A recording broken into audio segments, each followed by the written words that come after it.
So we're presenting a poster at this meeting on the effects of renal dysfunction on the efficacy as well as the toxicity profile of Mezigdomide. So Mezigdomide is a new CELMoD, a cereblon modulating agent that is a more potent degrader of cereblon targets than IMiDs are.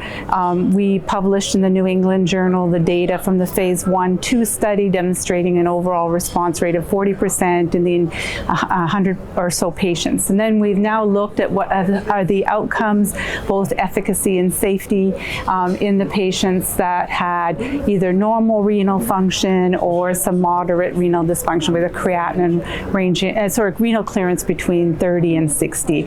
And overall, our findings show that having renal impairment doesn't compromise efficacy. So efficacy outcomes were comparable to the intent to treat population in all the three categories: normal, moderate, and sort of mild renal impairment. And then we looked at safety, and the safety signal similarly does not seem to show any increase in adverse events. Primarily with the Mezigdomides, we see cytopenia. So there were no worsening, more frequent or higher grade cytopenias in the patients with moderate renal impairment. And there was also no worsening of infections, for example. So the safety profile looks comparable. So based on that, we think it's safe to use Mezigdomide in patients with moderate renal impairment, and further studies are being done in that patient population, including patients with more severe renal dysfunction.